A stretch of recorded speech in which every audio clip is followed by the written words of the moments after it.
शिवाय नमस्तुभ्यम हर हर महादेव। कैसे हैं आप सब।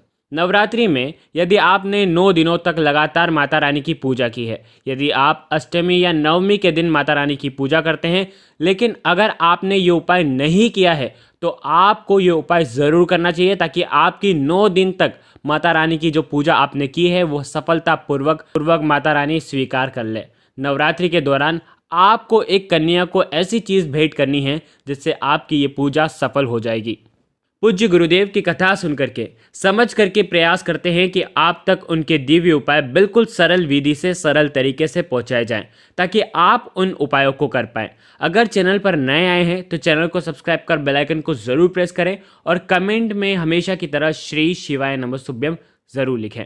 सनातन धर्म यह कहता है कि कन्या साक्षात देवी का रूप होती है और उन्हें बहुत पवित्र माना जाता है।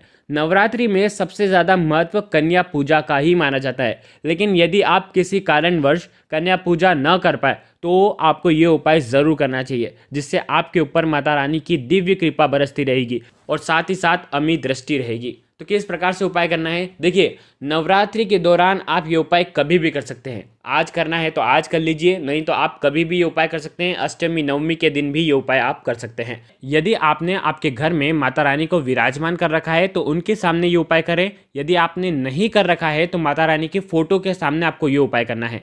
इस उपाय को करने के लिए आपको थोड़ा सा कुमकुम, एक नारियल, साथ ही साथ आपको थोड़े से मखाने चाहिएंगे। माता रानी के सामने आपको एक दीपक प्रज्वलित करना है। साथ ही साथ सबसे पहले माता रानी को कुमकुम से आपको तिलक करना है और उसके बाद जो श्रीफल है, नारियल है, वो आपको माता रानी के समक्ष रखना है और उस श्रीफल पे आपको स्वास्तिक बना देना है। ध्यान रखें, श्रीफल जो होता है वो माता रानी को अत्यधिक प्रिय होता है और इसीलिए आपको जिस कुमकुम से आपने माता को तिलक किया है उसी कुमकुम से आपको स्वास्तिक भी बनाना है।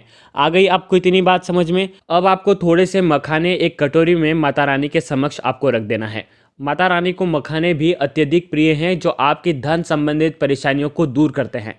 अब आपको क्या करना है, वहीं पर बैठ करके आपको इस श्लोक का कम से कम 7 बार आपको जाप करना है। सर्व मंगल मांगल्ये शिवे सर्वार्थ साधिके शरण्य त्र्यंबके गौरी नारायणी नमोस्तुते। इस श्लोक का आपको कम से कम 7 बार जाप करना है और उसके बाद आपको माता रानी के दिव्य मंत्रों का जाप करना है। कम से कम 108 बार इस मंत्र का आपको जाप करना है। ओम एम ह्रीम क्लीम चामुंडाय विच्चे, इस मंत्र का आपको जाप करना है।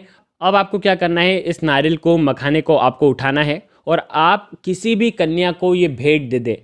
ध्यान रखें, ये जो चीज़ें हैं ये आपको नवरात्रि में किसी भी कन्या को भेंट कर देनी है।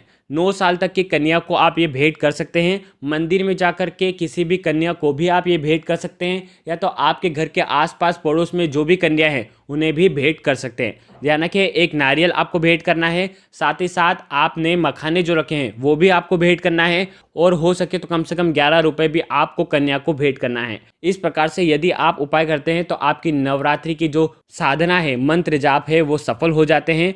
साक्षात देवी का रूप समझ के ही आपको ये देना है और उसके बाद उनके चरण स्पर्श करना है और आपकी जो भी मनोकामना है वो मन ही मन में आपको माता रानी को कहनी है और इस प्रकार से आपको ये दिव्य उपाय करना है। अगर कुछ भी चीज़ समझ में ना आए तो कमेंट में पूछ लेना, गलती बिल्कुल भी मत करना।